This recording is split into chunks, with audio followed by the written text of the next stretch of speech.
São 6 os medos básicos, e todo ser humano padece de um ou mais deles de vez em quando. A maioria das pessoas tem sorte se não sofrer de todos os 6. Pela ordem mais comum em que aparecem, são eles: o medo da pobreza, o medo da crítica, o medo da doença. E esses 3 primeiros medos costumam estar na base das preocupações da grande maioria das pessoas. Em quarto lugar está o medo de perder o amor de alguém, seguido pelo medo da velhice, e em sexto lugar está o medo da morte.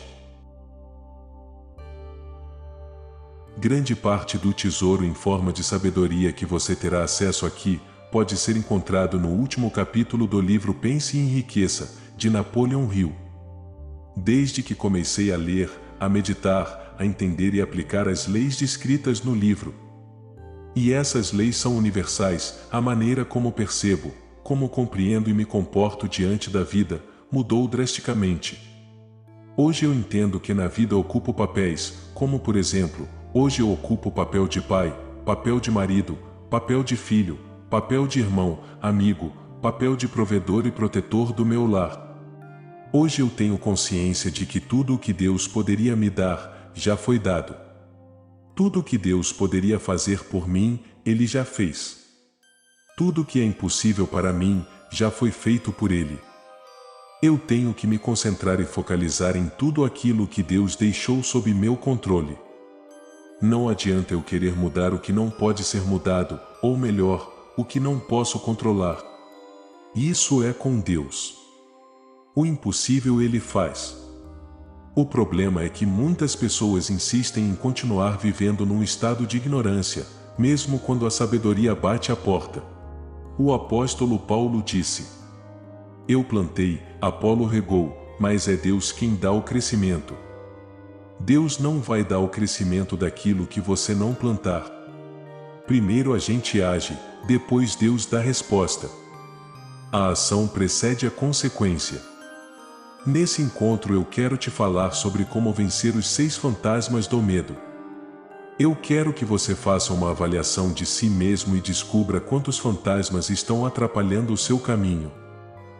Antes de poder pôr em prática uma única parte dessa filosofia, sua mente precisa estar pronta para recebê-la. A preparação não é difícil. Começa com estudo, análise e compreensão dos 3 inimigos de que você tem que se livrar. O primeiro inimigo é a indecisão, o segundo inimigo é a dúvida e depois o medo. Indecisão, dúvida e medo. O sexto sentido nunca vai funcionar enquanto esses 3 sintomas negativos estiverem na sua cabeça. A indecisão, a dúvida e o medo sempre andam juntos. Onde um está, os outros também estão por perto. A indecisão é a semente do medo. A indecisão com o tempo se cristaliza em forma de dúvida e as duas se misturam e geram o medo. Essa mistura geralmente ocorre sorrateiramente. É por isso que esses 3 inimigos são tão perigosos. Eles germinam e crescem sem que a presença deles seja notada. Hoje você vai entender o motivo que ultimamente levou milhões de pessoas à pobreza. E quando eu falo pobreza me refiro à escassez de possibilidades. Falaremos mais sobre escassez de possibilidades. Hoje você tem acesso a uma verdade que precisa ser compreendida por todos os que desejam acumular fortuna, seja material ou na forma de um estado de espírito, que vale muito mais do que dinheiro. Nosso objetivo é jogar luz sobre as causas e a cura dos 6 medos básicos. Entretanto, antes de derrotar qualquer inimigo, é preciso saber o nome dele, seus hábitos e onde ele se esconde. Analise-se sinceramente e determine quais dos 6 medos mais comuns grudaram em você. Às vezes eles ficam escondidos na mente subconsciente, onde são difíceis de serem localizados e, pior ainda, difíceis de serem eliminados. As pessoas não criam nada que não sejam capazes de conceber primeiro por um impulso de pensamento. A esse conceito segue-se outro de ainda maior importância. Os impulsos de pensamento das pessoas começam a se traduzir imediatamente em equivalentes físicos, independentemente desses pensamentos serem voluntários ou não. Os impulsos de pensamentos que são captados do éter podem determinar o destino financeiro, profissional ou social de alguém, tanto quanto aqueles que a pessoa cria porque quer. Aqui nós estamos lançando as bases para apresentar um fato de suma importância para aqueles que não entendem por que determinadas pessoas parecem ter sorte, enquanto outras com o mesmo talento, formação, experiência e capacidade cerebral, se não maior, parecem ser condenadas a cavalgar na má sorte. Isso pode ser explicado da seguinte maneira: todo ser humano tem a capacidade de controlar a mente, e com esse controle, obviamente toda pessoa pode abri-la para impulsos de pensamentos miseráveis que são lançados por outros cérebros, ou trancar as portas com toda a força e só deixar entrar os impulsos de pensamentos que permitir. A natureza deu às pessoas controle absoluto sobre uma única coisa que são os pensamentos. Esse fato, juntamente com aquele que diz que tudo o que uma pessoa cria começa na forma de um pensamento, nos aproxima muito do princípio pelo qual os medos podem ser dominados. Se for mesmo verdade que todo pensamento tem uma tendência a se converter num equivalente físico, e isso é verdade sem qualquer sombra de dúvida. E eu falo isso não somente porque grandes seres humanos que fizeram história nesse mundo falaram, mas por experiência própria. Eu tenho certeza que o pensamento é uma força criadora. É igualmente verdade que os impulsos de pensamentos do medo e da pobreza não podem ser traduzidos em termos de coragem e lucros. Cuidado com o que você pensa. Esse pensamento pode acontecer. Aquele que fracassa geralmente está focado no fracasso. Quando uma pessoa tem medo da pobreza, ela está concentrada na pobreza, concentrada naquilo que na verdade não quer viver. Ninguém quer ser escasso. Por isso você deve dirigir seus pensamentos para visualizar a abundância, a riqueza, a saúde, bons relacionamentos. Porque se você começar a pensar no que não quer, esse tipo de pensamento será o pensamento dominante na tua mente. E o pensamento dominante é o que se materializa. A Sagrada Escritura nos aconselha o seguinte: tudo o que é bom, tudo o que é puro, tudo o que é justo, virtuoso, honesto e abundante, sejam essas coisas que ocupem os seus pensamentos. O apóstolo Paulo tinha consciência dessa lei universal. Assim como as bolhas de água no fundo do rio sabem o melhor caminho para se chegar à superfície, assim os pensamentos dominantes sabem o melhor caminho para se materializarem. Vamos conversar sobre o medo da pobreza. Não há meio termo entre pobreza e riqueza. A estrada que leva à pobreza vai na direção oposta do caminho que leva à riqueza. Se você deseja ser rico, precisa se recusar a aceitar qualquer circunstância que leve à pobreza.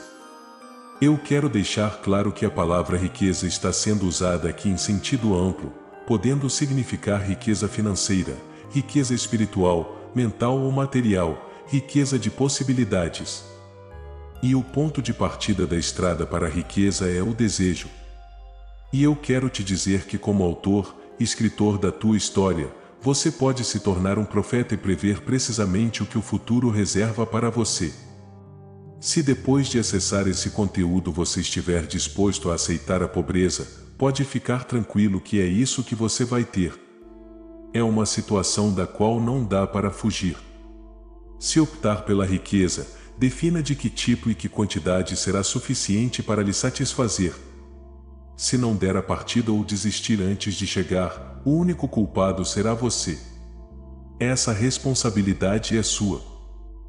Nenhuma desculpa vai livrar você da responsabilidade se fracassar ou se recusar a exigir uma vida rica, porque querer ser rico só depende de uma coisa que você pode controlar, que é o seu estado mental. Um estado mental, um estado de espírito é algo que uma pessoa tem. Não pode ser comprado, tem que ser criado. O medo da pobreza é um estado de espírito, nada mais. Mas é o suficiente para destruir as chances de realização em qualquer projeto. Esse medo paralisa a razão, destrói a imaginação, mata a autoconfiança, acaba com o entusiasmo, desencoraja as iniciativas, leva à falta de clareza dos objetivos, favorece os adiamentos e inviabiliza o autocontrole. Ele tira todo o charme de uma pessoa, destrói a possibilidade de pensar com clareza, mina a concentração, ganha da perseverança, anula a força de vontade, destrói a ambição, obscurece a memória e é um convite ao fracasso em todas as formas. Ele mata o amor e assassina as emoções mais nobres do coração, desencoraja a amizade e é um convite a centenas de desastres, tira o sono e leva à pobreza e à infidelidade. Tudo isso, mesmo diante da verdade óbvia de que nós habitamos um mundo que oferece uma abundância de tudo o que o seu coração quiser, sem nada entre nós e nossos desejos, a não ser a falta de um objetivo definido e fé. O medo da pobreza é sem sombra de dúvida o mais destrutivo de todos os 6 medos básicos. Foi colocado em primeiro lugar na lista porque é o mais difícil de ser dominado. É preciso muita coragem para dizer de onde surge esse medo e mais ainda para aceitar a verdade depois que ela foi dita. O medo da pobreza nasceu da tendência inata do ser humano de querer explorar seus iguais economicamente. Quase todos os animais são motivados por instinto, mas a capacidade que eles têm de pensar é limitada, por isso eles se agridem fisicamente. O ser humano com intuição mais avançada, com capacidade de pensar e raciocinar não devora fisicamente os iguais, no entanto, tem satisfação em engolir o outro financeiramente. O ser humano é tão avarento que toda lei possível e imaginária precisou ser aprovada para ele se proteger de seus iguais. De todas as eras da humanidade, a era atual parece ser notória pela fome de dinheiro que se apoderou das pessoas. Muitas pessoas têm seu valor medido pela sua conta bancária, independente de como conseguiu o dinheiro. Poucas coisas trazem às pessoas maior sofrimento e humilhação do que a pobreza. Não é à toa que as pessoas têm medo da pobreza. Por meio de muitas experiências herdadas, as pessoas aprenderam que não se pode confiar em certos seres humanos no que diz respeito a dinheiro. Essa é uma acusação bastante forte, mas o pior de tudo é que é verdadeira. As pessoas são tão ansiosas em ficar ricas que aceitam enriquecer de qualquer maneira, por métodos legais, se possível, ou por métodos ilegais se forem mais rápidos. Uma autoanálise pode fazer alguém descobrir fraquezas que ela preferiria não reconhecer. Essa forma de análise é fundamental para todo mundo que exige da vida mais do que pobreza e mediocridade. Lembre-se ao se examinar ponto a ponto de que você é ao mesmo tempo jurado e tribunal, promotor e advogado, autor e réu, e lembre-se também que está em julgamento. Encare os fatos de frente, faça perguntas objetivas e exija respostas diretas. Quando a análise terminar, vai saber mais sobre si mesmo. Seja imparcial no exame, o que importa é a verdade. E você tem que saber a verdade, não importa a que custo, mesmo que você momentaneamente fique constrangido. A maioria das pessoas, quando são questionadas sobre o maior medo, costuma responder que não tem medo de nada. Essa seria uma resposta equivocada porque pouca gente percebe o quanto é limitada e maltratada física e espiritualmente por algum tipo de medo. A emoção do medo é tão profundamente arraigada que as pessoas podem passar a vida inteira com esse peso nas costas sem se dar conta da presença dele. É somente uma análise criteriosa e detalhista que vai revelar a presença desse verdadeiro inimigo da raça humana. Quando você começar um exame desse tipo, mergulhe profundamente na sua personalidade. Procure esses sintomas do medo da pobreza em sua autoanálise. O sintoma da indiferença geralmente se expressa pela falta de ambição, pela disposição de aceitar a pobreza e qualquer pagamento que a vida lhe der, sem ao menos protestar. Se expressa pela preguiça física e mental, pela falta de iniciativa, imaginação, entusiasmo e autocontrole. O sintoma da indecisão é o hábito de permitir que o outro pense por você, decida por você. O sintoma da dúvida geralmente se expressa por meio de desculpas para encobrir as próprias falhas, à medida que tem inveja dos que têm sucesso e fazem críticas a eles. O sintoma da angústia Normalmente se expressa encontrando defeitos no outro, ou como uma tendência a gastar mais do que se tem, desleixo com a aparência pessoal, uso excessivo de bebidas alcoólicas, nervosismo, falta de compostura, excessiva preocupação com o que os outros pensam e falta de autoconfiança. O sintoma do excesso de cuidado é o hábito de olhar sempre o lado negativo de toda e qualquer situação, pensando e falando sobre possibilidades de fracasso em vez de se concentrar em como ter êxito, em como ter sucesso. Conhecer todos os caminhos que levam ao desastre, mas nunca procurar os planos que evitem o fracasso. Esperar pela hora certa para colocar ideias e planos em ação até que essa espera acaba virando um hábito permanente. Focar sempre em quem fracassou e se esquecer de quem deu certo. Pessimismo. O sintoma da procrastinação é o hábito de deixar para amanhã algo que devia ter sido feito no ano passado. Passar tempo demais inventando desculpas para não ser disciplinado. Esse sintoma se aproxima muito do excesso de cuidado, da dúvida e da angústia. Enquanto puder ser evitada, há uma recusa em aceitar a própria responsabilidade. Disposição para ceder, em vez de enfrentar uma circunstância desagradável. Desanimar diante das dificuldades, em vez de explorá-las e utilizá-las como um degrau para as realizações.